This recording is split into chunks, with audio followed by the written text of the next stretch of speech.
ladies and gentlemen, and it's great having you. I hope you had a good coffee break and that you're fully energized again for this final session before lunch break will start at 1 p.m. My name is Charlotte van Velthoven, and it is a great pleasure for me to be moderating this session on making bio-based companies and projects bankable. For those of you who were already here yesterday and might have been in a session here yesterday in this specific room, we already talked in quite a big and abstract but general but also specific way on how to attract financing to the bio-based sector. But now we're going to go really a little bit more into detail, and we're happy to discuss this with you. So as you might know, the joint undertaking CBE-funded projects and other successful biorefinery examples demonstrate that these business cases are actually sustainable. But sustainability is only one part of the picture. Scaling up technologies from research to demonstration to actual industrial production is seen by banks and financial institutions as a risky endeavour, and is often deemed as non-bankable, despite these initiatives having the objective of a more sustainable and circular way of producing. So that is what we will be discussing. Is it really too risky, or do investors really dare to invest, or what is needed for that? What is needed that financial institutions are also willing to do that? I'm going to start with some practical details. The first one was not planned, but because I saw tripping, and many more I've just learned. Please be aware that indeed there is a small step over here. We don't want you to break any bones, because this is not a pharmaceutical conference where we have doctors and physicians. You're bio-based economy experts, so I'm not so sure we can solve the bone breaks here. Also good to know for you that the outcomes of this session will be used at the end of this conference, where we will discuss that with you amongst all the other session presenters and moderators, and that will also feed into concrete policy recommendations. And ladies and gentlemen, we'd like to interact with you as well. It's not a one-way street. We would like to gather your input, so if you have any questions, please raise your hand, and we're also happy to use Slido as a communication tool for this session. And then, for me, but also for you, good to know each other a little bit better, specifically targeted also at this sector, who is actually here in the room. So please raise your hand if you are yourself a venture capitalist. Joško, this is going to be very interesting for you. Okay, good. Please, there's another investor there as well. A small one, again. I didn't ask large or small. It's an investor, good to know. Okay, so two of you in here. Who works for a government? Okay, yeah, very good. Who works for a bank? Yeah, okay, good to see. And then, a final question to you. Please raise your hand if you agree. If Europe will not step up its investments in the bio-based industry, then the US and China will be the leaders for many years to come, due to its conditions for investment to have been reported to be more attractive in the US and China. Ooh, okay. So there's a lot of work that needs to be done in Europe. This is going to be very good and lots of food for thought for the discussion that we're going to have. But before that, we're first going to move towards the keynote address, which will be delivered by Joachim Merziger, the CEO of AFYREN. Joachim, CCO, exactly, CCO of AFYREN. Really a great pleasure to have you, so please give Joachim a big hand.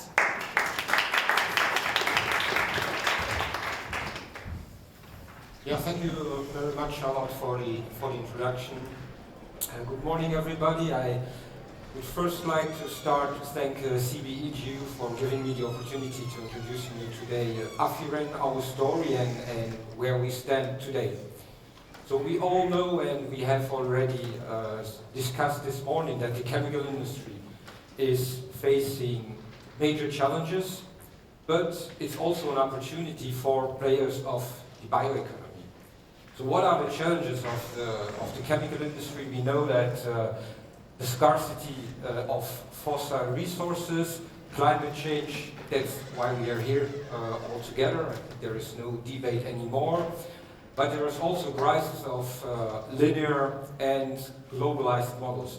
So we see it as an opportunity as of today, only 1% of the assets that AFYREN is producing are bio-based. It's the same number that we heard earlier this morning on the polymers, where 1% of the polymer production is bio-based. So how can we contribute? We can contribute in making them bio-based and natural, which isn't the case today. We bring a reduced carbon footprint, which is an important feature in the current debate and challenges, and we are making this out of a circular and local model. And last but not least, and this is an important feature, the products that we bring to the market are drop-in. So our customers can use them in their existing processes without changing anything in their operations.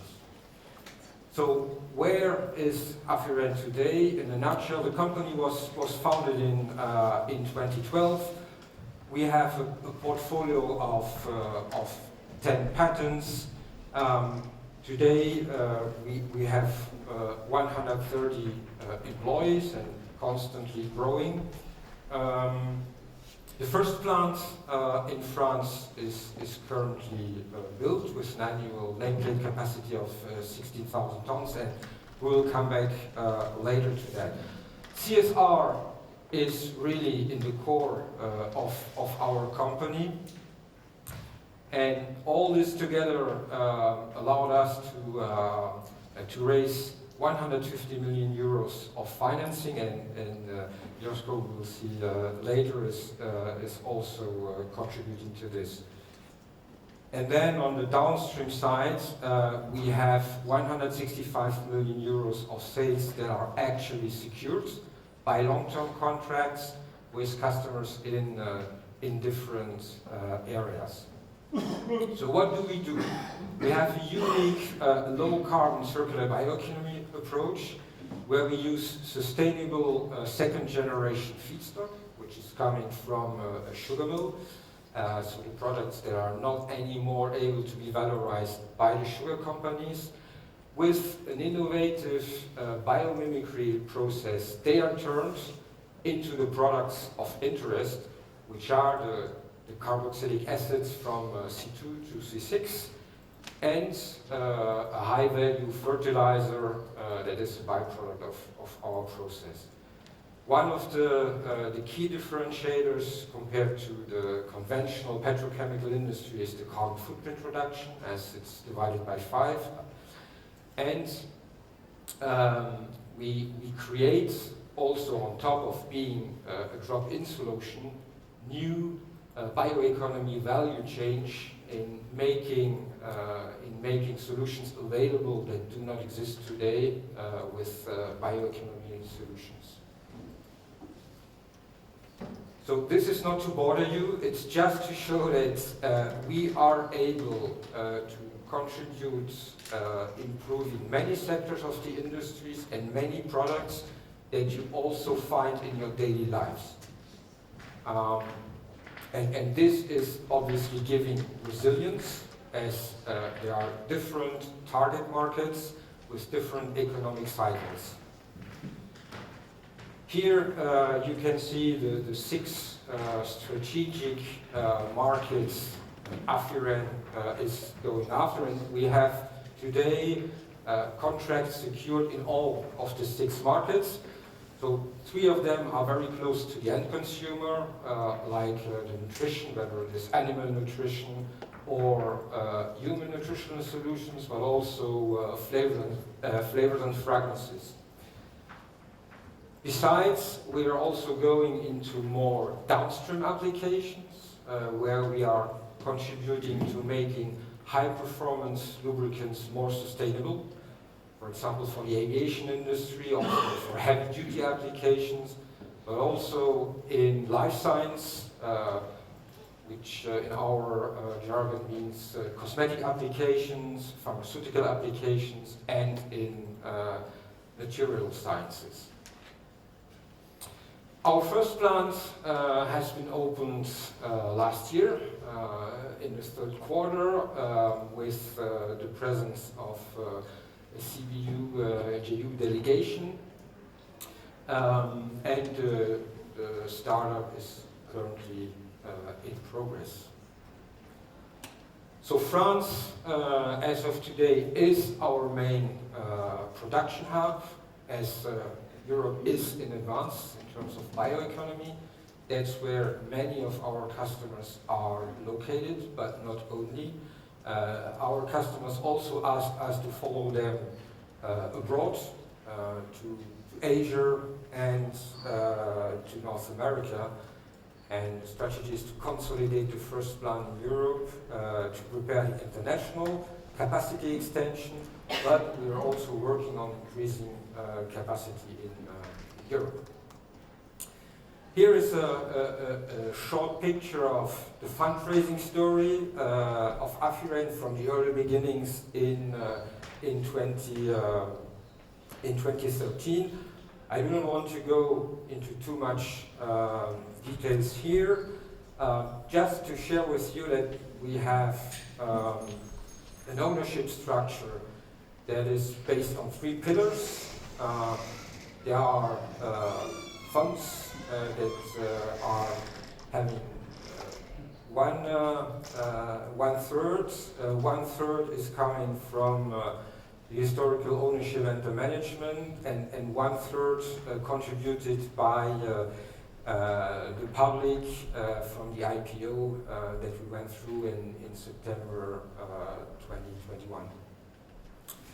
A word on the After Biochem project. That's why we are here. We got the support from CBE JU at that time with a grant of 20 million euros and a consortium of 12 partners.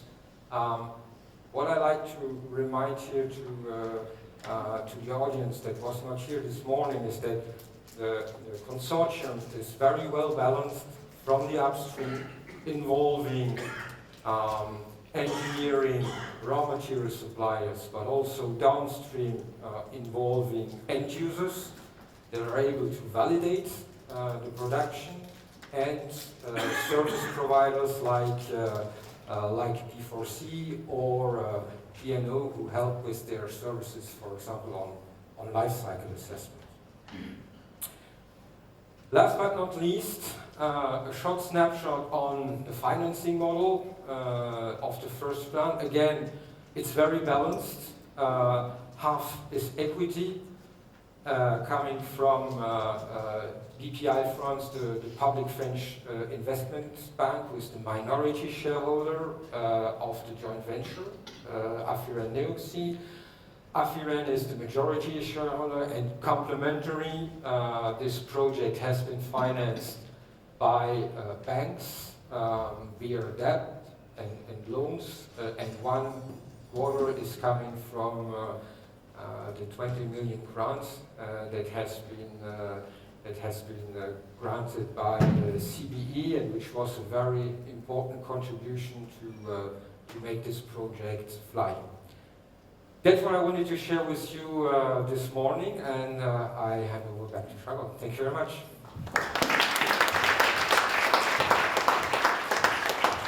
Thank you, Joachim, for your presentation and for giving us an insight as to how you actually can set up a project that apparently seems to work very well, and where you also gave us an insight into how the project really works into detail, but also the way you manage to attract funding for your project. And that is something that we're going to discuss into more detail. How can you can get to that point that you can have enough funding to make the project in such a sense that it's fully commercial business. And I think that's a very interesting topic that we have at hand here, with a lot of speakers that can also allude to that. So again, Joachim, if I may ask you to join me here on stage. Then I'd like to invite to the floor as well Alex Michine, who is the founder and CEO of MetGen. Please join us here. Then I'd like to invite Joško Bobanović, the partner of Sofinnova Partners. Then next up, also Filippo Giancarlo Martinelli, who's currently the European ambassador with the Irish Bioeconomy Foundation and project coordinator with the CBE joint undertaking funded project BioeconomyVentures.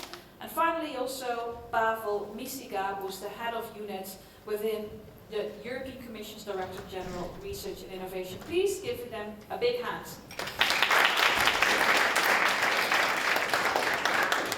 Okay, so before we get started, I know Joachim, you already delivered your contribution, so I'd like to start with Alex. It would be great if you can introduce yourself and also, well, give us a bit of a flavor as to how you see the topic of making those projects, like the project of Joachim, really a bankable one and an interesting for you, since you are a venture capitalist to invest in. So happy to learn more from you. Yeah, thank you for having me here. Yeah, indeed, I'm wearing so many hats.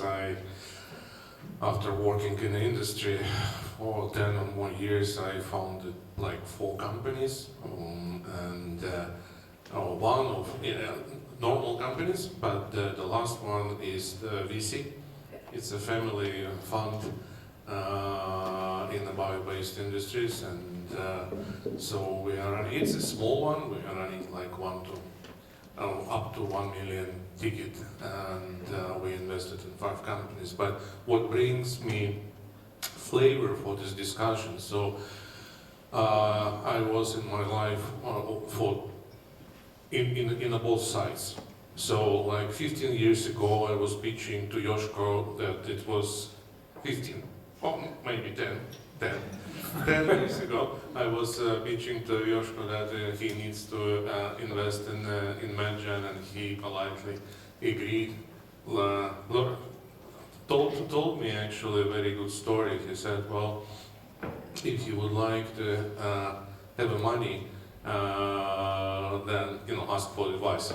So that's how it goes. But now I'm also on the other side, where the people are trying to raise the money for their own startups, and we are focusing, I mean, my fund is focusing on early stage companies, angel investment, like in the first or 2 years, spin-off from universities and stuff like that.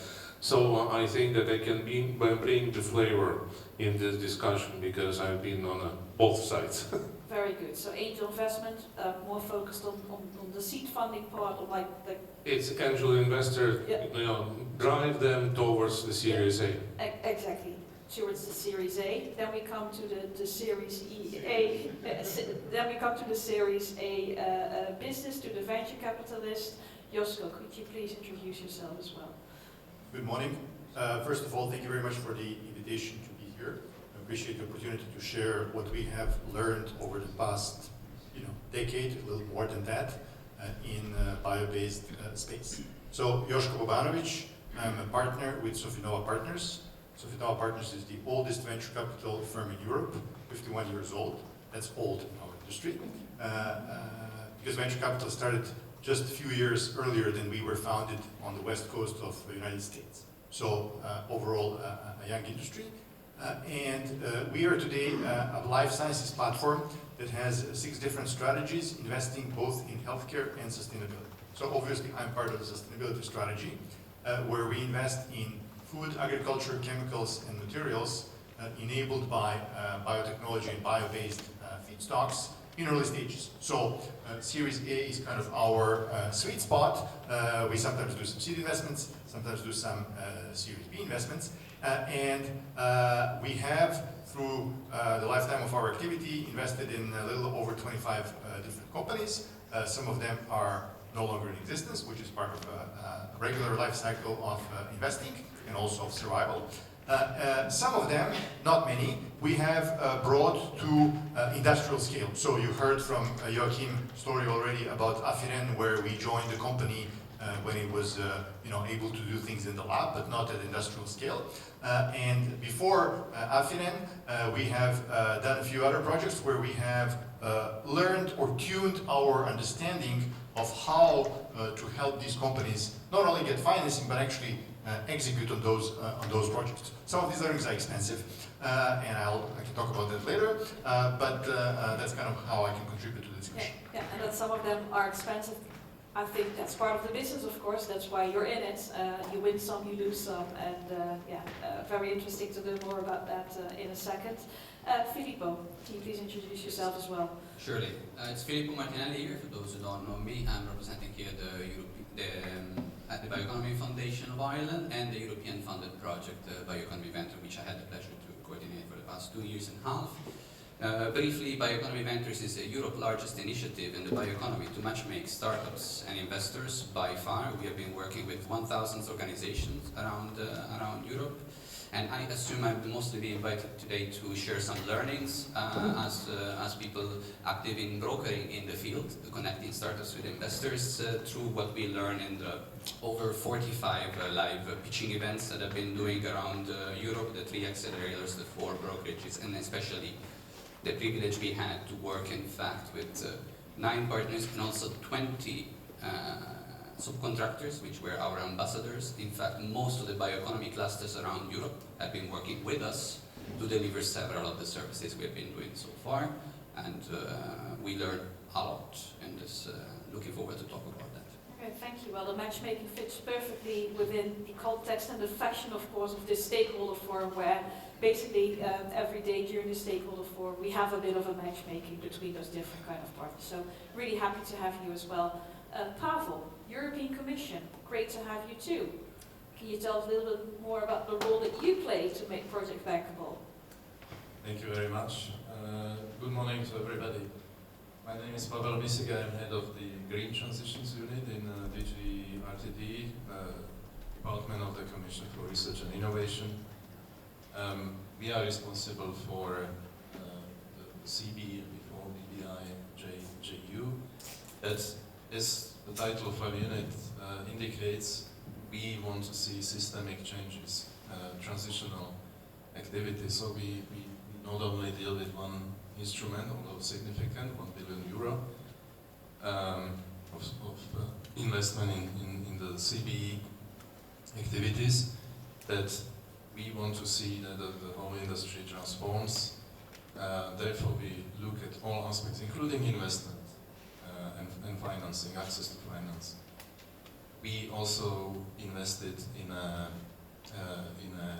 private-public fund where Horizon Europe's funds are blended with private capital, and it is a new venture capital fund that operates only in the field of bioeconomy.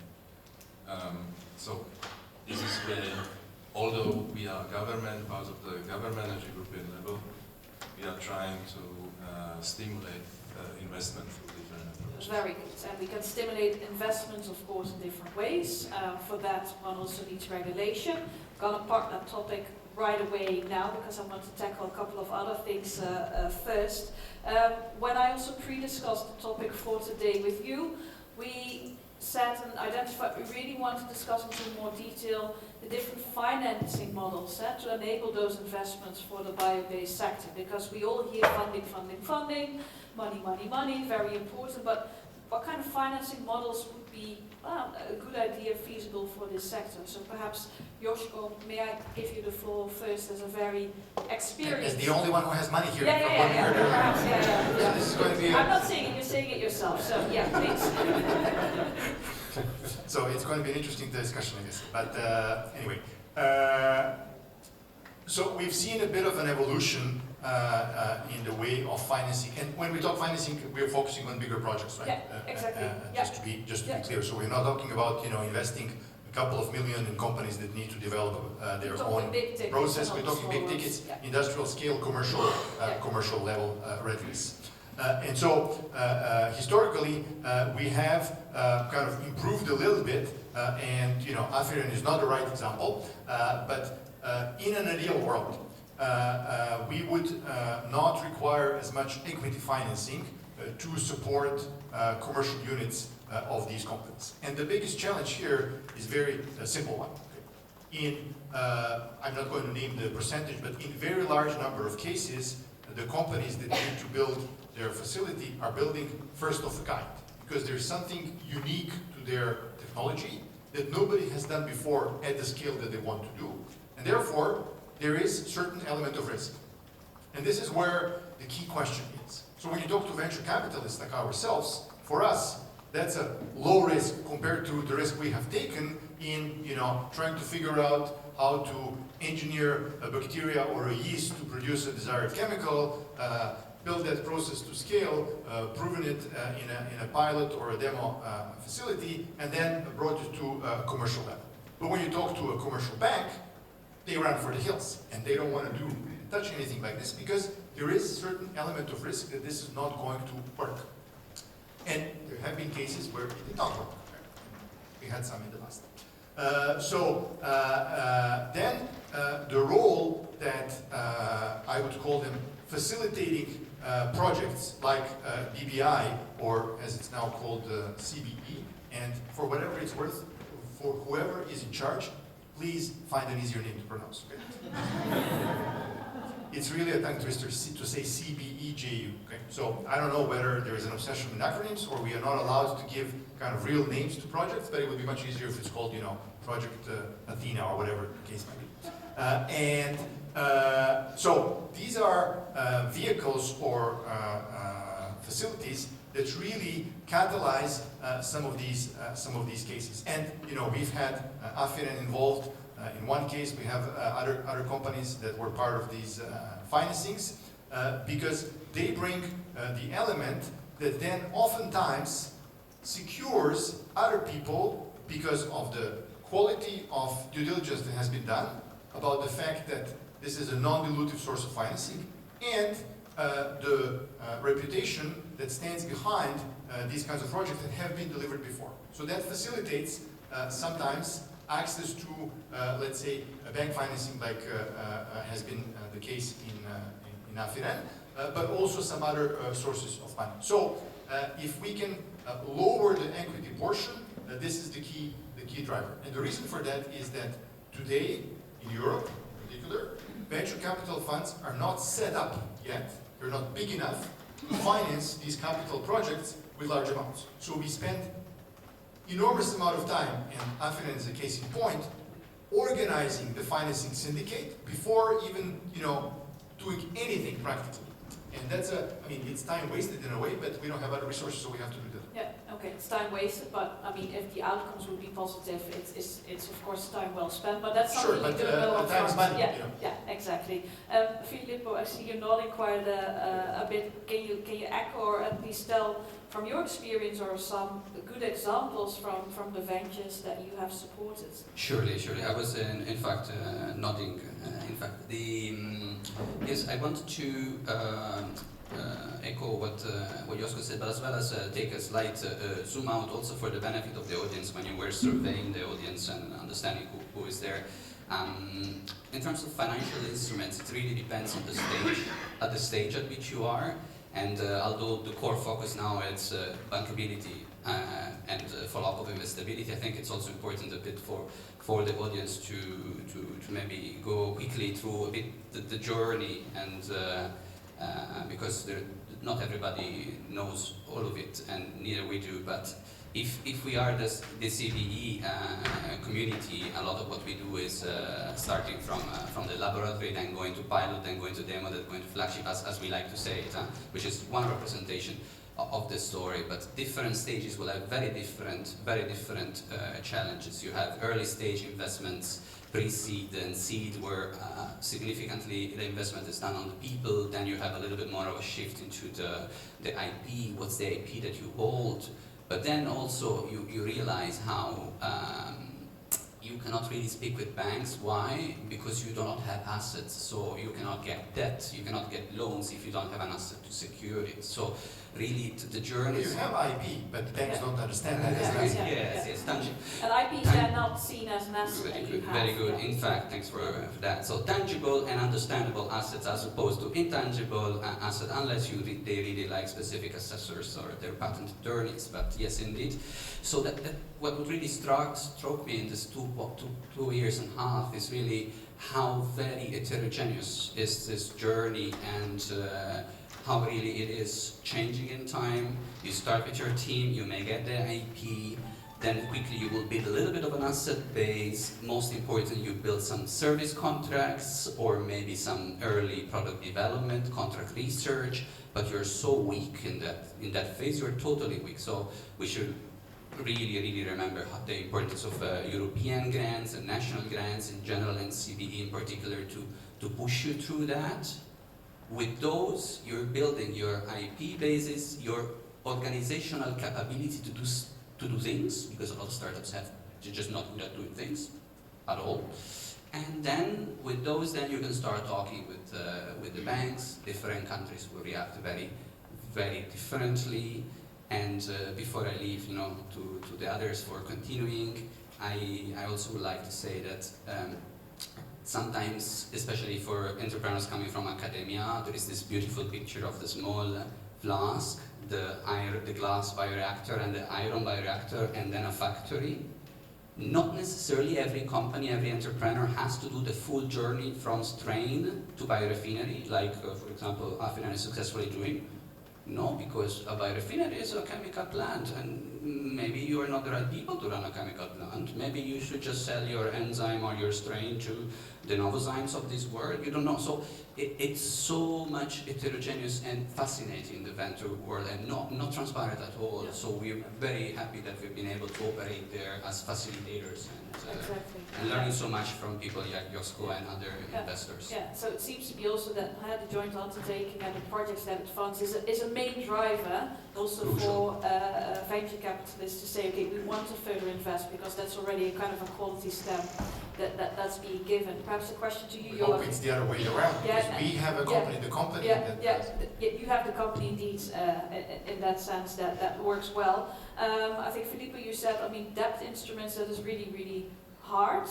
But again, Joachim, I think you just presented you also can rely on debt instruments, so it works for you. So what is the silver bullet for you that it works? Debt is a challenge. Yeah. It's a challenge for the follow-up financing. Yeah.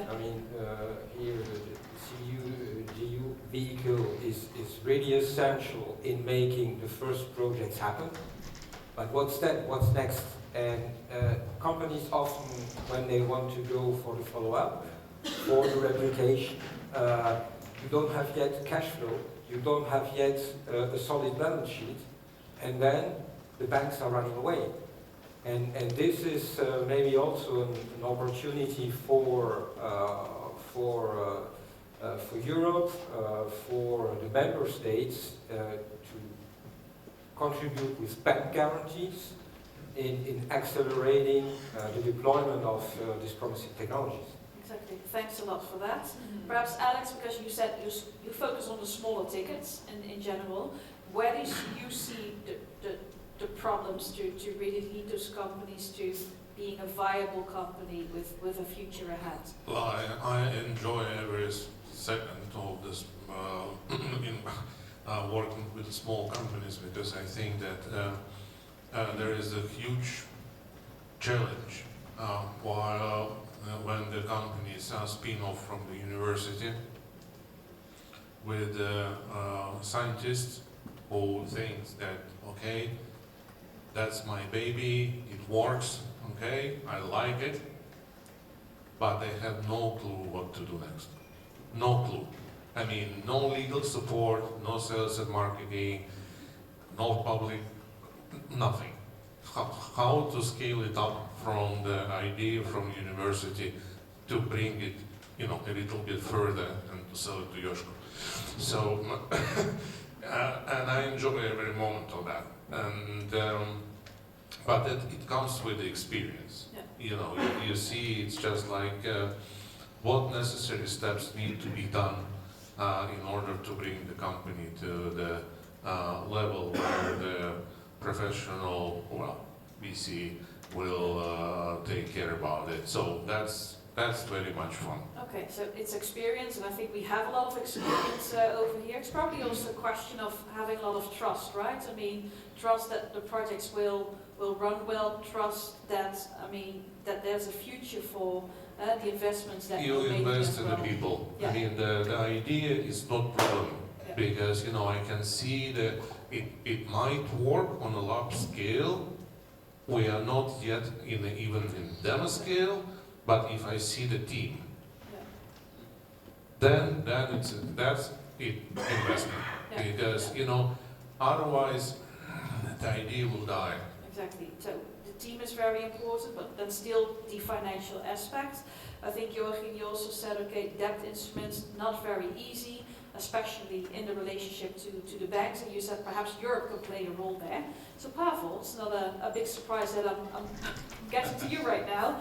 So what kind of role can you do to kind of like de-risk projects or to step in where banks are reluctant to step in? I have to say that our discussion is a little bit biased towards certain group of certain part of the industry, and specifically focus on startups. But there are, you know, we deal with the whole sector and see also established companies that want to change or expand their industrial activities into bio-based, and they have different needs. So I accept that we are speaking about specific group startups and how to finance. Because if we speak about everything, we have to understand that capital is there. Just European Investment Bank has about 10 billion instrument for standard loans. They can offer this loan at a level, and these are not small tickets. This may be hundreds of millions. Let me just check. You say capital is there. Would you echo that capital is there? EIB debt is there for certain projects. For certain Well, projects, for exactly. projects, but not for startups. Yeah. Yeah, exactly. Yeah. I It is- totally it is- agree with you that is absolutely big problem. They are right, but this is not the financial institution that can convert into venture capitalists. So what they do, they provide their capital to venture capital funds, but we don't have them. We don't have enough. So this is why, for example, we initiated a new venture capital fund, the European Circular Bioeconomy Fund, 300 million euro, and they still have problem to find bankable for them as a venture capitalist. How can it be that we still have that mismatch then? That there is a fund, but No, and there's I a would need for say- funding that there. Well, I have a personal experience. Yeah. So, Well, yeah, I mean, they're not listening to the SMEs, so they need to have the bankable business plan, you know, advanced development to finance it. So they basically. So the money is still stuck. I don't know. Pavel will know better. But no, they are not adventurous enough to finance the bio-based industry. So, like, they are very kind of traditional, if I may say so. well, if I may react to that, you know, half of the capital comes from public sources, so they can take enormous risk, and they are taking this risk.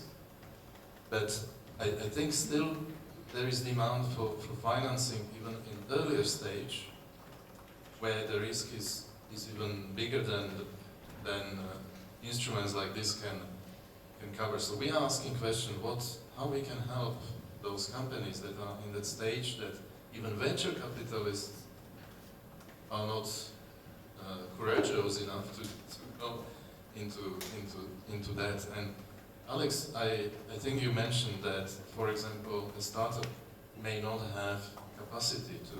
There are scientists or, you know, kind of managers of scientific projects, but not. They may not have simply capacity to prepare an investment proposal. So what we are reflecting now is to provide kind of capacity building instruments, project development, investment project development assistance. And then the So hope is that the maybe- reflection won't take too long, so that we can move to action, so that we can then unleash the funding which is in the fund. Yeah. But another, if I may, last thing mention, we are also thinking, because the problem for financial institutions is what will happen if they invest, build a product, be taken by the market, etc. So we discussed about that. There are regulatory things very much kind of in the mind of people in this conference as barriers, but there may be, for me, the major issue is to find the market. And what I see as very good example is that you, in early stage, you found your clients downstream who will use your products. In my view, this is the key. If the market for the products, if there are downstream users for bio-based products, I believe that venture capitalists would have no problem to invest. So how to bring this value chain thinking into development of projects? So this is something that I would also like to hear from you. When you develop your technology, are you thinking about your future clients? Because this is the key. If there are no future clients, this is not a viable innovation. Yeah. We'll get back to that question later on. I think, Joško, you still wanted to respond. Yeah, maybe two comments, because I think I want to go back to the challenge of financing larger projects, because that's a kind of elephant in the room for the entire industry. And I don't disagree with your points, but we just need to pick one point at a time. And so there are two things here that I think may have ways to be resolved in a relatively simple fashion. So I mentioned that the banks don't want to take the risk of financing with debt certain first-of-a-kind projects. And the second element which you mentioned is the acceptance of new products, or maybe newly produced products in the market. Okay, so let me talk about each of them and how I could suggest this being addressed. So one of the, this is a particularly important point because we keep, there's a tendency in Europe, okay, to rely on public funding for a lot of things to develop. Okay? But there are ways how public institutions can act to catalyze private investment. And ultimately, in a mature business, there is private capital that goes into projects that make sense, that have an IRR that's interesting for them. So why don't we think about ways of enticing commercial lenders to invest into these kinds of projects by, for example, providing a guarantee. US has been extremely successful in building solar industry by government essentially providing guarantee to a lot of these projects. Everybody has heard of Solyndra because that's the one unsuccessful project. But nobody has heard about hundreds of billions that went into successful projects that essentially built an industry that did not exist 20 years ago. Okay? This is true across Europe as well as China or United States. So providing a guarantee to commercial lenders is a relatively simple mechanism to have them learn and be exposed to a new industry while not necessarily mobilizing a lot of public capital. That sounds like low-hanging fruit. So we have an infinite balance sheet, in European Union, okay, that doesn't have to be deployed, but can simply act as a guarantee to some people. And I don't know if you have time for me to address the other angle, which is the market. Yeah, if we do the market in just a sec, because I think the lady eagerly wants to come in. Yes, I do, because I'm a bit surprised by what I'm hearing on this panel, where, by the way, there's no female, but that's a side issue.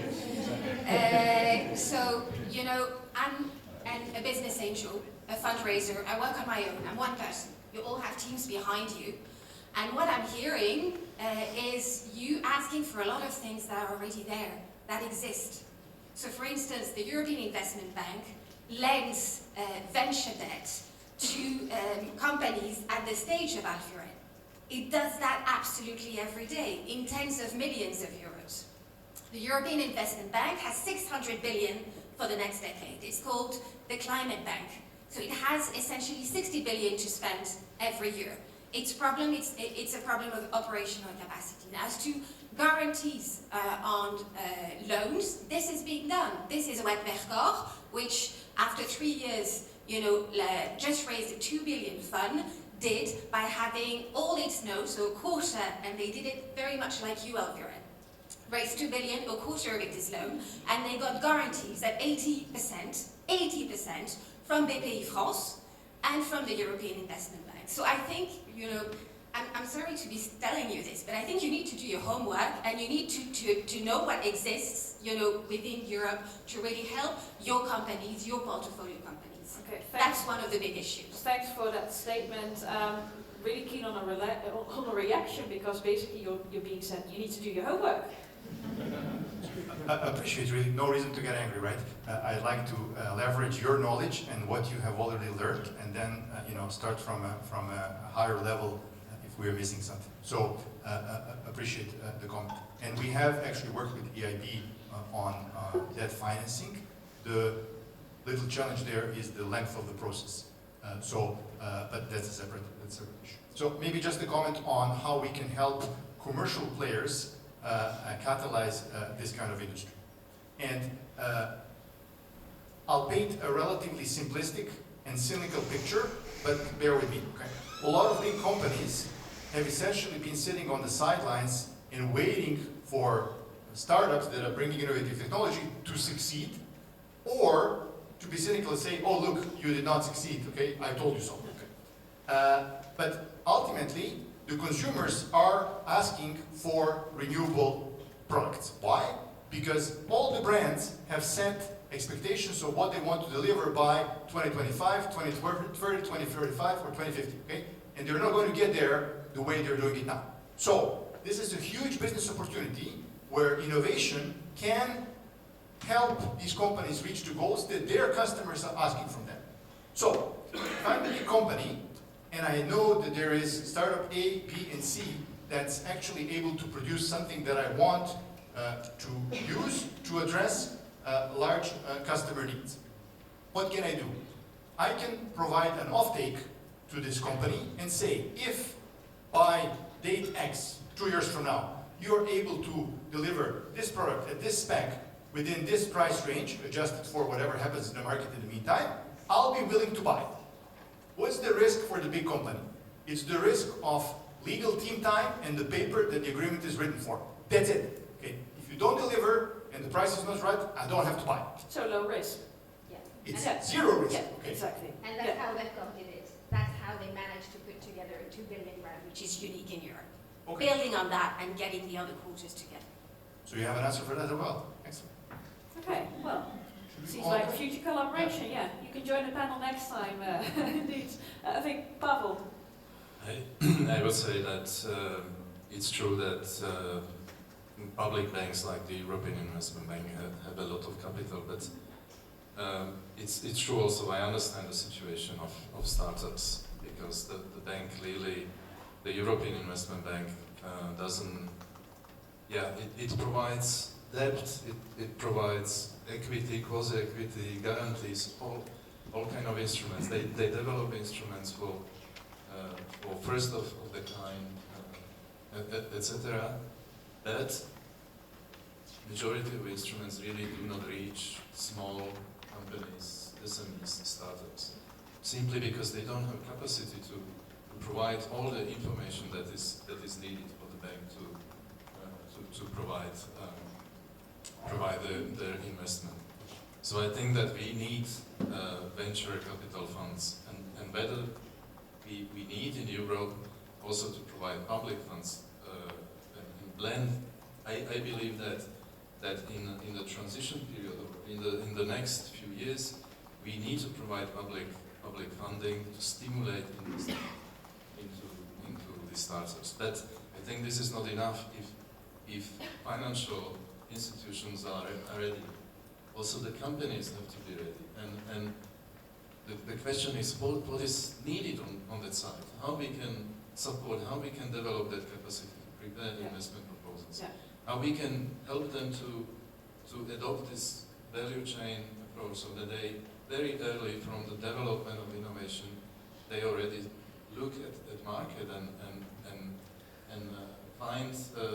find the clients who maybe also investors in their companies, because we see that It's one of the key questions, how can we build that potential then? And that's why we're here, but it seems to be more instruments. It's not going to be very helpful because there is already a lot out there, and I think Alex, you wanted to comment on this too, right? Yeah, big time. So I may be a little bit provocative here, but we should probably try jointly find a more simplified language about what we are doing. but what are your suggestions? It's like, you know, in my experience, I'm working in the field of enzymes, okay? I'm sure everybody here is aware what is enzyme, okay? When I pitch to the bank, 0. 0. So I change enzyme to the biocatalyst, still 0. And then you change biocatalyst to? Then I change to the products. Okay, yeah. So we have a process, an undefined process, very nice process, which is bringing up the products which you probably be aware of. So that's how I'm pitching down. Yeah, and that's probably something you need to do by trial and error to see how That's what investors, Pavel is the saying, public that we is need to, receptive. we need to maybe establish even in the CB and the big projects where there will be the learning lessons about how to pitch for the financials. Yeah, okay. Because we have a lot of people in this room who are professionals. Yeah. And with a lot of professionals. So how to pitch, how to deliver the message. What is that you are exactly doing and why it's good? Okay, I packed this one as well because we can take that on board later when we talk about indeed what is needed to kind of convince the financial institutions and what kind of education actually needs to be behind that to make sure that you can pitch in the right way. But before we do that, we have 2 questions. First the gentleman and then the lady. So regarding the difficulty of finding large amounts of money at late stages, I wonder why established companies are not playing a more active role. If I look at the pharma sector, for instance, they interact with biotech companies that do a lot of innovation, and when the heavy lifting starts to become necessary, deep pockets, high-risk clinical development costing tens to hundreds of millions of dollars, production capacity, commercialization, all of that is in place at these big companies. They have even the customers. And they, as you said, are looking all the time for new products. So why is this working in the pharma sector and apparently not in the sector that you're talking about in a similar way? The same dynamics could play out, right? And they can go to banks because they have AAA ratings. They can get loans much more cheaply than any of these biotech companies can, if they can at all. So they have the knowledge of building plants because they've built plants. Not the same ones, but you know, they have experience they can use. So why is this not working? Filippo, can you comment on that? Yes, so just a quick one in response to the gentleman's question, also for the benefit of the rest of the audience. Surely the level of commitment of the incumbent industry may in some sector not be comparable to what is happening in the pharma. But just for those who are less familiar, there are several large corps in Petrochem and others that have their own CVC branch, so corporate venture capital. So they will be acting similarly to a pure financial venture capitalist, and they will be scouting for company acting as equity and debt investors as part of their, as long as they align with their own corporate strategy. It is not a full answer to your remark because you're probably looking also for larger ticket size. But there are significant examples. Velthoven-Geerdink, there is BioeconomyVentures, and or there's also other companies that instead of setting up their own corporate venture capital branch, they will come together or hide behind an instrument that is acting as an umbrella corporate venture capitalist. And there is a very positive example, in my view, of Emerald Technologies Ventures that they act on behalf of themselves and other companies. So it surely not as much as it happens in pharma, but there are some large corps that are putting money, perhaps not at the right stage, perhaps not with the correct number of zeros, but they are, and those are typically referred to as a CVC, corporate venture capitals. But now I leave it to exactly. to the Joško, boards. are you investing in the wrong business? To put it provocatively. No, otherwise I wouldn't be here. Yeah. So, excellent question. Okay, and as I mentioned, we grew up through healthcare. We were first investors in Unitech, which was the first biotech company ever. So we asked that question and tried to understand that problem very deeply, many times over. Here are some thoughts. I don't think I have an answer. Number one, valuation multiples. Pharma is 5 times sales multiples. That's not the case in chemical industry. So that's the first problem. Okay. Second problem is that pharma has no internal innovation. Therefore, there is less, and don't get offended, of non-invented here syndrome. A lot of other big companies in spaces that we are addressing here do have internal R&D and come up with the challenge of confronting internal R&D teams with external innovation. Everybody preaches open innovation, but that doesn't get practiced in practice.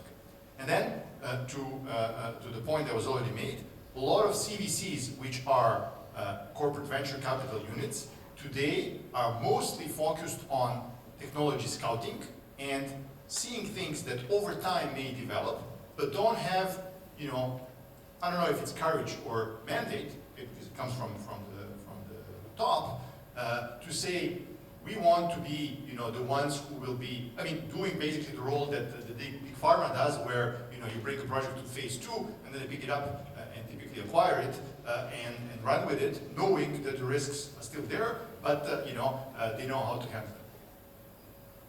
Thank you for that. The lady. Totally agree with Joško. Yeah. Perfect. Thanks. Could you please introduce yourself? Thank you. Caroline Pétigny from AFYREN. I'm in charge of CSR and communication and public affairs. And I just wanted to add one comment really in line with what you are saying, and also the challenge to do our own homework, to look for new financing opportunities. When we look at the existing tools, which are really, I mean, various, this is clear, we face one major difficulty, that we never fit completely to the frame.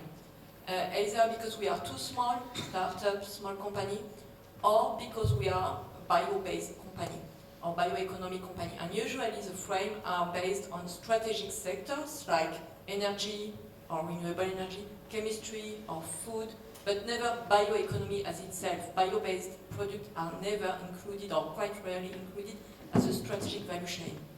And that's a big problem, because when you look at many tools, we never fit 100% to what is demanded.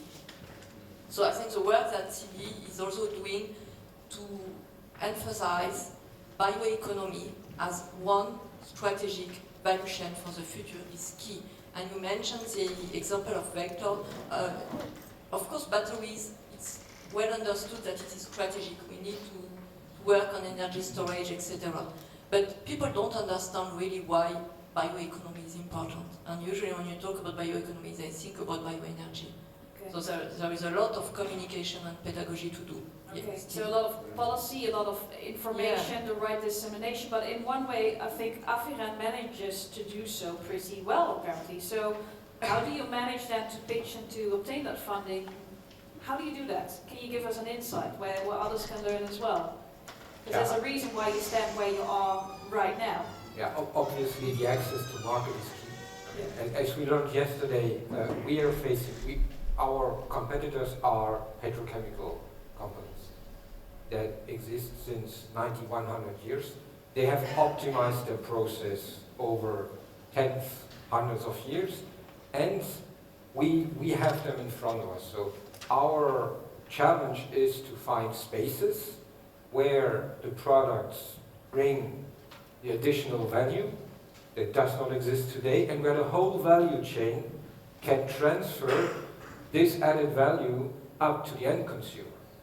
So this is really a key element, and then by growing, we know there is the maturity, we will also learn, we will optimize, we will be more competitive. But in the beginning is who is able to engage this journey, and there is also, by the AFYREN experience, it's not the large corporations who engage first with us, it's often SMEs or privately owned companies who have the ability to take the risk in engaging, despite what you said, Joško, that they have no risk, but the large corporation, even if they have no risk, the decision-making process is so complex, so diluted in the organization, that they are not able or do not want to take this limited risk, and smaller companies that have a vision and where the decision making is very much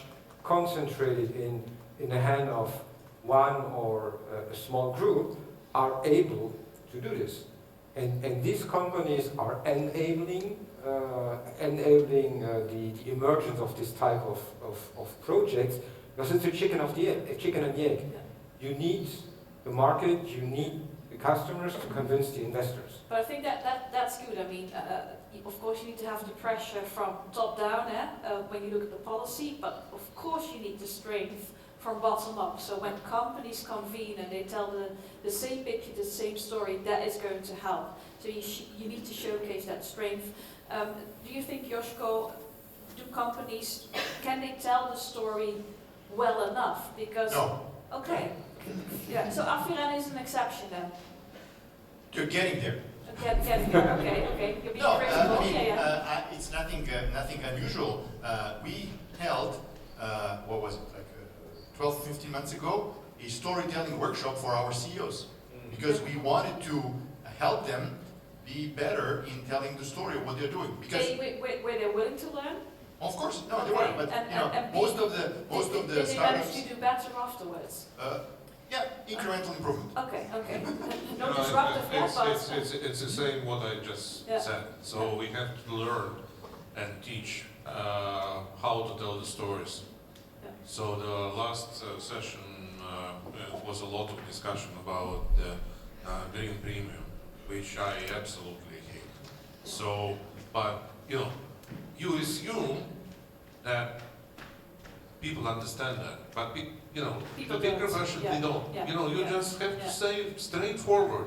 So we are not going so your perspective needs to be a layman, because you're so deeply involved in the business, you think everyone understands, but that is not the case. That is not the case. You have to go back to the basics and the fundamentals and explain that to them. So that's a very good point. I saw there was this up front here, and happy to take your question as well. I'm David Newman. We're a startup in Germany. We ferment CO2 into biodegradable polymers, PHA. We've raised €10.5 million, including from the European Investment Bank. And money, frankly, is not the principal problem we have. The principal problem we have is the marketplace. Sorry, The marketplace. the market. The uncertainty of the legislation which your colleagues in the Commission put through, continually changing the goalposts about whether these materials will exist in the future in Europe. And it's no surprise that companies like ours are looking to the United States, where the Biden legislation has put down a target of 40% bio-based, 80% bio-based plastics by 2040. Whereas those targets just don't exist, and the mandates just don't exist here in Europe. So our problem is not getting money. Our problem is actually having a market for the products afterwards. Okay. Well, that makes it so interesting today and also yesterday. I mean, there are different factors that come into play. Some put much more, I think, focus on the financing part. You put more focus on the marketplace part. And then also say, okay, so goals, policies are constantly changing.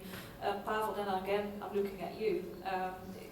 Can you understand what this mister is saying? Or would you say, no, we fare on a straight line, everyone knows exactly what to expect from us in 2030, 40, 50? I absolutely agree. This is what I was arguing earlier. We need to have markets and companies that bid for investment. They have to show there is a market. The question is how we can stimulate those markets, and this is a discussion about policy. I'm a little bit worried about the view of bio-based industry, that it can only thrive if there is regulation that will drive the growth of industry and create markets for them, because we don't have very good experience with kind of centrally planned economy, but the targets are important indeed. So there will be a need for, I would say, a new generation of policy, the right policy to give the right signals to the market. But immediately, there is, I believe there is, we have example of a company that succeeded to find the markets with drop-in chemicals, which is typically this is the most difficult thing for bio-based products, because they compete with the existing product on the market. So they are offering alternative that is usually more expensive. And the only argument is climate mitigation contribution, which nobody has proved yet, because there is no standardized methodology, and everybody claims something, and the other person claims something opposite. Our own studies show that the same biorefineries using different feedstock have different contribution. Some is climate positive, other is climate negative. So it is not easy. There is a lot of work to do on future policy that will stimulate the markets, but we face the immediate problem, and we have to address those other elements that can improve access to finance and increase the investment. So it is, if I may conclude, so companies have to be better able to explain. They have to be more kind of effective in finding clients, finding markets, and financial institutions have to also learn to understand the advantages, benefits of bio-based products, and to have to change their operation to be able to process the applications, assess them correctly, assess the risk correctly, and make investment decisions. So yeah, it sounds so easy, turn a couple of switches and we're there, but Joško and Filippo, but yeah, Filippo first. From my please. side, just a quick one. I can follow and agree with most of information of Pavel. Just a small remark on, indeed, LCA methodologies and different approach to the methodologies thereof can return different results for a biorefinery. But here in this room, I assume we all know that the utilization of European biomass as opposed to importing OPEC fossil, it's intrinsically positive as such. Then of course LCA it's important element, but it is crucial to remind ourselves that we're also working for the emancipation of Europe of fossil. And again, using the famous remark, decarbonization or defossilization. So just double checking on the intrinsic value of locally sourced biomass. I think Pavel would like to quickly respond to that. The problem is that currently industry uses foreign biomass. So the biorefinery that is processing American sawdust does not have the performance you would expect in terms of. So we did life cycle assessments, and we found negative results. My double check was just to assess that irrespectively to LCA, we recognize the value that biomass as such is emancipating us from fossil and not eco-import, irrespectively to LCA. Or is that not a value? Yeah, but if you use a lot of fossil by processing and importing, then the balance can turn different. Okay, thank you. Perfect. Joško, I'll let you comment, and then I think I Same saw point. two questions. Nothing more to add. Okay, perfect. Then first question to, thank you. Yeah, it should be working. The switching it on. You don't need to press any button. Yeah. You're more than welcome to stand up and yeah.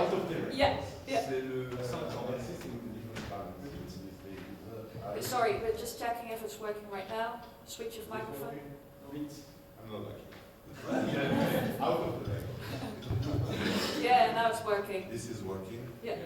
So I have one question to the panel. What I possibly identified as a bottom line gap in the discussion that I have seen in different panels is a possible lack of branding of the circular bioeconomy value in terms of resources, processes and products for acceptance by the market, by the bankable providers. Is this possibly a priority to be addressed? So the question is if the branding as such is a possible priority that can be addressed. I think Pavel, you wanted to? I have partial answer to that. So there is some reflection within the Commission on some kind of innate branding. For example, in form of labeling of bio-based. So it would be clear and possible to distinguish between bio-based and fossil-based. So this is just one approach that we are exploring. Thanks. Filippo? Yes, well, indeed, generally speaking, the bioeconomy branding and the branding of bio-based products is a crucial element, and labeling renewable carbon as opposed to fossil carbon, it's a huge need. At the same time, let's not forget bioeconomy, it's a meta sector, not a single sector, different application, food tech, biotech, clean tech, Nutra. If you have to go to actually, I have my own consulting company of 5 people, but we try to help different clients, but if we had to go to all the congresses of all the markets, we have to go to Vitafood Geneva, FI Global Frankfurt, in cosmetics Paris, it's all over. Yeah, yeah. And the branding there, often those sectors are totally different, like you, in Paris, when you go to in cosmetics, you can talk about cruelty-free, or when you are at Vitafood Geneva, you talk about different, so these markets have very, very different value propositions, and some of them are really far, far remote from bio-content, which is not a problem, because they have to pick something. But let's not forget, one thing is centrally branding, very important. Let's get the label out as soon as possible. But different markets have different branding needs to answer that. Yeah, and they would need to be Just to pick up on one very important point. 100% agree about the heterogeneous nature of markets that bio-based products are addressing, and essentially impossible to solve it that way. But knowing that each of them is using a renewable carbon source is a common thing. And we have, unfortunately, and this is a double-edged sword, okay? Because we don't have true carbon markets yet. Right? However, we have seen some industries using, carbon credits and assigning them to different things because there is money to be made there, and not really assuring traceability of renewable carbon sources. Okay. And so for me, if there's one common thing in all of these products, like is the source of carbon, where it's coming from. Okay? Because that permeates through all of the end markets, and that truly differentiates how something was made versus somebody who just bought a certificate to have offset their carbon footprint. But this is not common practice yet for this sector. No. So that might be a solution then, right? As a kind of a quality stamp. Yeah, okay, very good. Another question, Ed. Ed Joachim, maybe one remark regarding, say, the sustainability of biomass, also in relation to financing by, for example, IAB. We are using basically starch as the side product from starch processing from wheat. And the wheat is really produced for proteins, fatty acids, fats, and fiber. I don't know exactly what the status is now from the IAB, but basically when we were raising money, we were not acceptable because basically we were using a food source. And I think many of the bioeconomies really need pure or clean sugars to use. And I mean, this is locally sourced material, so not imported, etc. in Europe. And I think many of us face this kind of issue that basically, I mean, we are really also in LCAs, etc. We are looking good, but because of this food source thing, I mean, we are just excluded from this financing. And I think certainly also a CBE, I hope, and can help to really also clarify to the financiers that this is an essential component of the whole sequence. And just saying that we should use waste streams and those kind of leftovers. I mean, in some cases, I mean, it's possible, and I congratulate companies who can use that. But I mean, in other cases, you really need a clean feedstock to make it also sustainable and reliable. And that should really be part of the whole strategy. And I think that if we get a more clear part on the biomass sustainability, it will really facilitate things. And also, you were talking a lot about stakeholders, and I think also from the stakeholder point of view, I mean, we have a lot of discussions with stakeholders, and we have, I think, very nice European names also lining up with our kind of products. But at the same time, we also have stakeholders who are reluctant to assess because of this feedstock story. And I think to make that clearer, I mean, it would help really a lot. Thanks. Pavel, can you comment? Just one comment that there is certain shift. You are possibly aware with the sustainable finance taxonomy.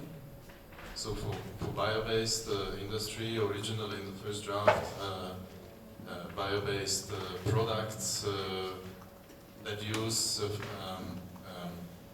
food plants as feedstock were excluded. That in the final version, this provision is not there. So you see that there is recognition and guidance to financial institutions that it is not the case that if bio-based products are produced from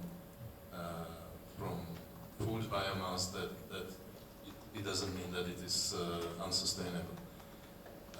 But I think that there may be still this understanding in banks, in financial institutions, so they may be afraid of reputational damage if they invest in such thing. And the truth is that there are no sustainable sourcing criteria for biomass, or very few. Maybe there is for certain type of biomass for wood, but for agricultural products, it is not in place. So there is an issue. So yes, there is need to develop sustainability criteria for biomass, but there is nothing that currently prevents the current policy in policy framework, including this sustainable finance taxonomy. There is nothing that would say that bio-based products based on food biomass is unsustainable. Okay, thanks for that. Probably the world in that sense, also for the bio-based economy, is going to be a better place with the fact that also large corporations, of course, as of next year, they need to comply with the Corporate Sustainable Reporting Directive, of course, bringing further the discussion on working in a sustainable way, also caring about our environment. So that might be an extra, I would say, policy and regulatory incentive for the sector to grow further. Filippo, you wanted to... Yes, also because I don't know how we're doing on time, and there is a couple of items that I must put forward on the financial instruments. Then now take your floor, please. No, it's because when working in this, we are the new kids on the block. 2.5 years in venture is nothing compared to the infancy of the industry thereof, but still we were privileged to speak with a lot of different people, and it's clear here that venture and in general financing and bankability really leverage on the programs like the CBEs or other. This has been said, and it's clear. I'm not sure if it's said enough today how crucial and important it was, the work of setting up the ECBF. It has been mentioned, but really such growth and mezzanine finance instrument with 100 billion from the EIB and all the leverage that they could do with the limits of the fact that unfortunately politically they don't like bioenergy, but it's a limit among others. We can deal with that. It's a crucial instrument, so we would really like that, more of that, more money to them or more of them. And there is a gap that has been observed, going back to the meta sectors, food, clean and bio. There is, as was said yesterday, I believe, food seems to be more low-hanging fruit, so there is some sectors of bio that are more capital intensive that may be lacking a bit. To that end, I wanted to put the spotlight on one subject that we have observed, which may be an interesting approach. In the Netherlands, we identified one fund, one organization, that they do venture debt for biorefineries. Okay? So I was moderating a panel at World Bio Market, and they were one of the speakers, and they do, again, high interest, right?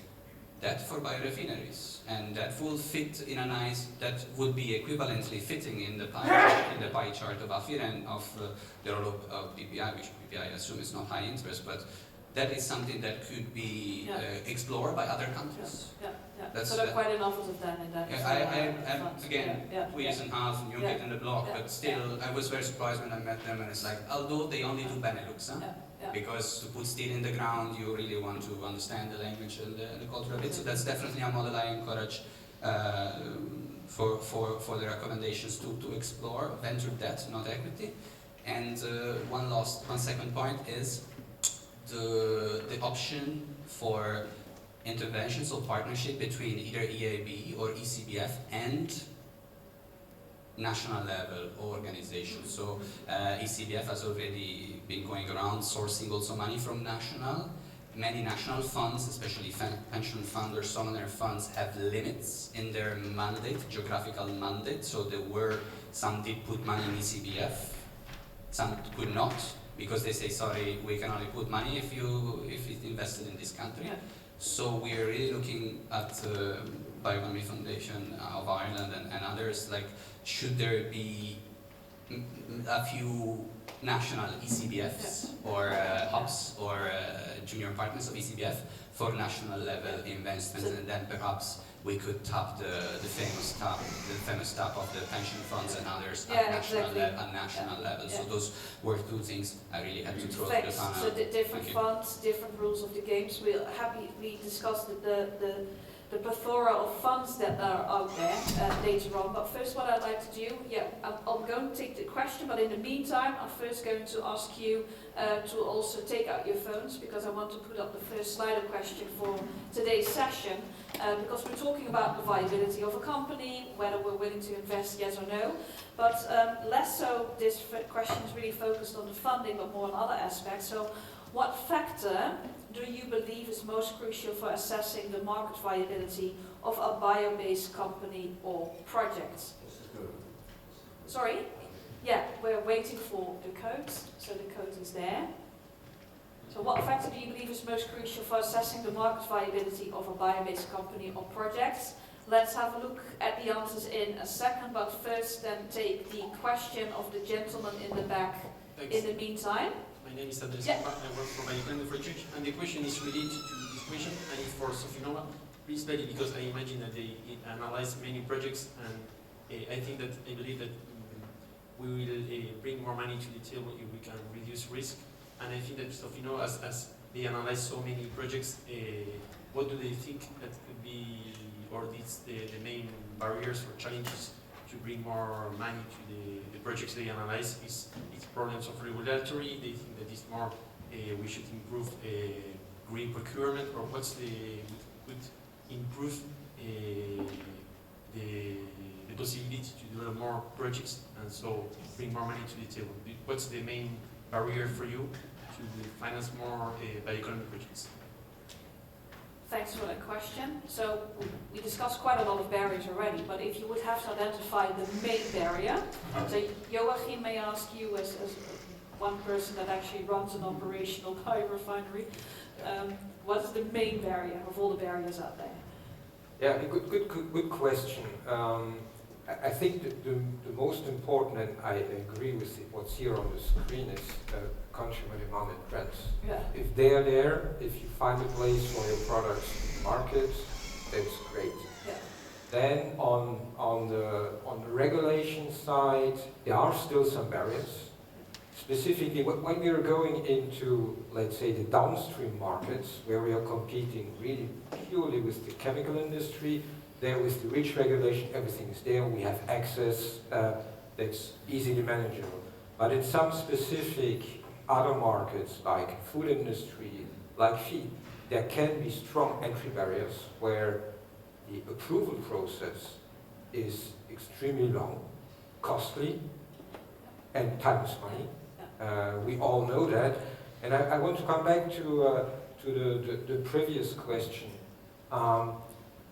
On the market, so we have created specific branding for the different markets, as Joško said. They don't expect the same, but the green carbon is the common scheme, but the consumer today in the market, he does not see if it's green carbon or black carbon. So I think one of the support could be that the end consumer really sees it.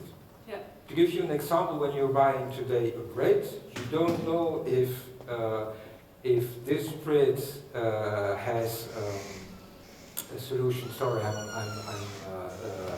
lacking the words.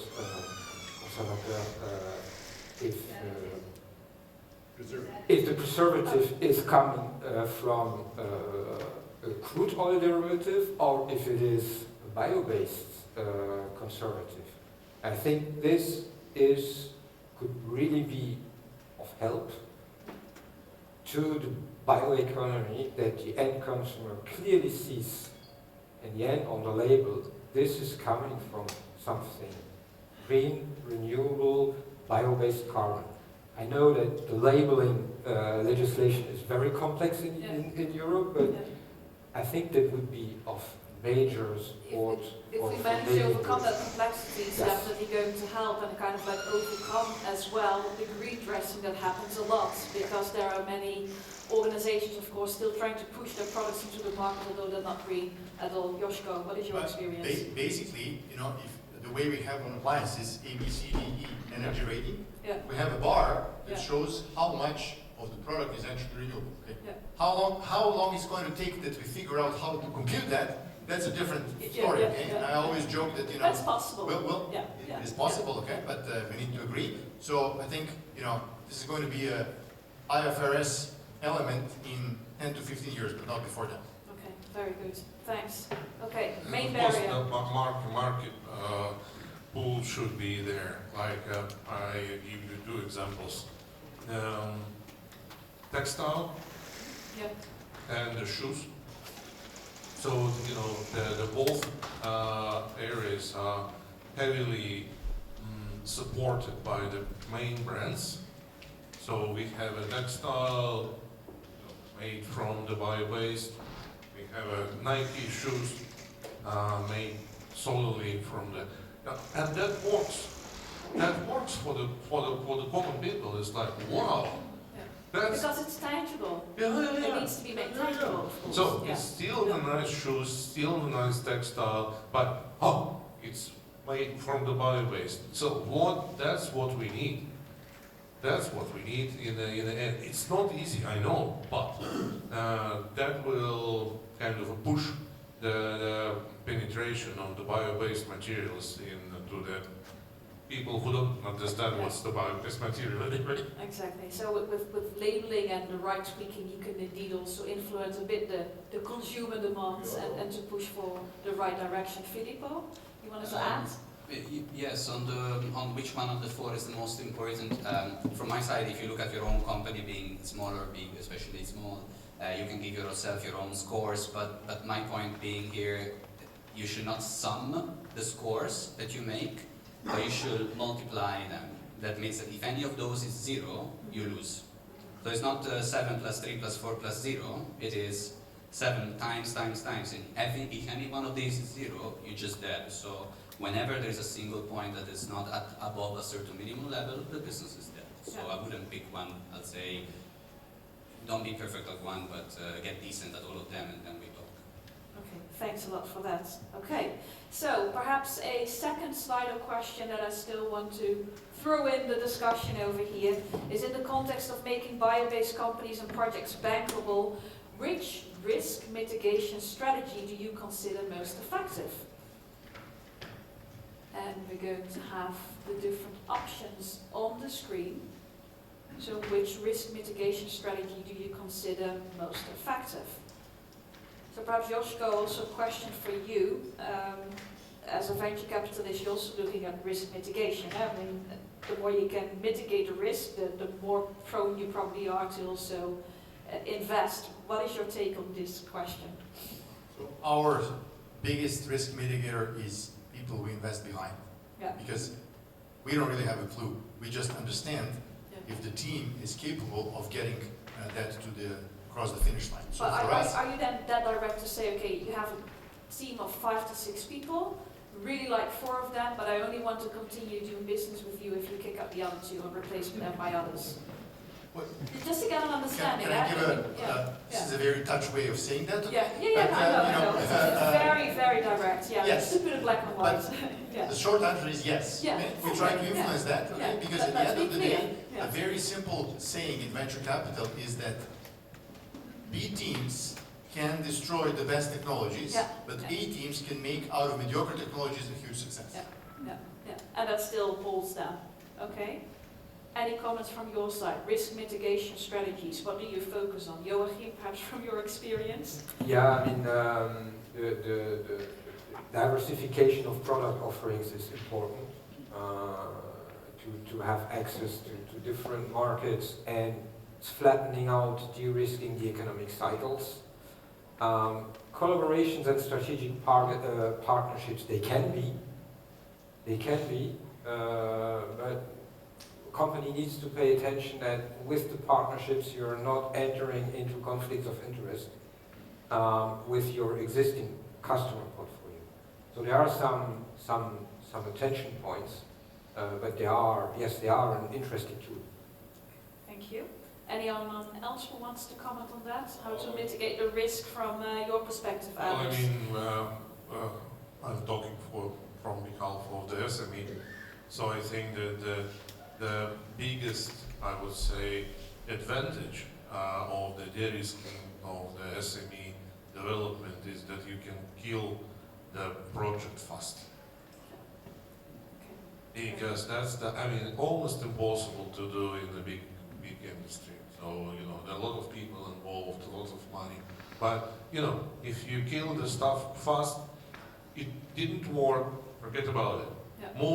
Move on, yeah. But that's a mentality question that perhaps we still have too little here in Europe, where in the US you might be, earlier on celebrating for taking those kind of risks, for overcoming them. Going bankrupt is also something that is actually being celebrated. At least you learned. At least you made your failures and you can continue. But I think this kind of perhaps a little bit harsher mentality. Joško, from your perspective, do we need a bit of a more harsher mentality than in Europe? No, we need to, I won't say celebrate, but acknowledge the learnings that one gets from failures and then move on. That needs to happen. Okay, I have 2 more questions. So thank you for your patience. Please raise your question. I'd like to come back to 3 points that have been raised. So there was a question by the gentleman, I believe, from KU Leuven in front of me, if I remember well, about why the big multinational companies are not investing more actively.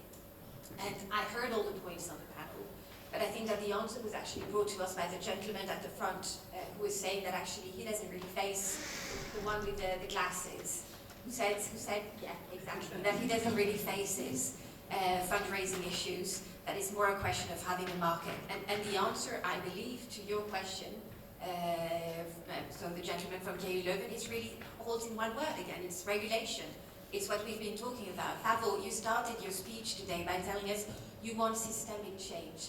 How can you have systemic change if at the European Commission you don't work systemically between the people who fund innovation and the people who are going to enable the emergence of those new industries, from a regulatory point of view? It's impossible. So you are the first ones who need to start and work systemically. The people who are key to this need to be in the same room. Otherwise, we won't get the systemic change that we're all aspiring to and that we dramatically need. That's the first point. Second point, there was the counter-argument to the one I made earlier by the lady from AFYREN, the CSR lady, and I heard what she said. Because with public funding, especially, or private funding backed by public funding, you always need to take a lot of boxes that are quite constraining. But we are entrepreneurs in this room, and entrepreneurs find solutions. So if there's no funding mechanism, create one. In France, for instance, I'm now part of a collectif des startups industriels, which was launched by Eleanor Blondeau, following the first failure of an industrial startup. And we've been talking to BPI France, and we're pushing for the development of new funding instruments which correspond to specific needs, like the needs of the bioeconomy. So it's for us to make it happen. It's for us to talk to our politicians, to our commissioners, to our ministers, to our heads of state. It's for us to make it happen. as entrepreneurs and also as investors. I do this, and I'm just a tiny business angel, but I consider it my job to open these doors for my portfolio companies, because they're too busy with other things and they don't have the resources. And the last point I heard was from Joško from Sofinnova on do this. So you ask us, moderator, whether the companies tell the story well. Well, with all due respect, I also have to ask whether the investors understand the story well.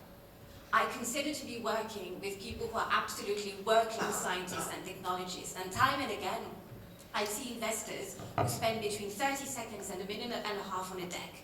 So how can you actually embrace complexity when you do that, and who don't understand, what they are doing, who don't understand the scope of what they're doing? And for a deal which I just closed, for example, together with a company 2 days ago, we've brought on board someone who is a European, so I feel good about that because I'm a European at heart and I want to support this economy. But being a partner in one of the biggest infrastructure funds in the world, because he sees clearly how we can start from where we are today and bring it, to a point where the large funds like Brookfield can invest hundreds of millions of euros. So, clearly we need to raise our bars, and the entrepreneurs don't always do the storytelling well, but I think that there are a lot of other people in this room who also need to raise their bars. And we'll only, succeed if we collaborate, really. Okay. So collaboration is still key, and there are always two sides of the coin indeed. I mean, the companies telling the story themselves, but also the investors, do they understand the story? Do they spend enough time to really understand what is at stake and what is being presented here? We're not going to comment on that right now. I'd rather take the question from the audience. Yeah? José Manuel Col, CFO of Catalyx. I'm missing here the technology risk. What do investors need to see in a technology to assume or to take the scale-up risk?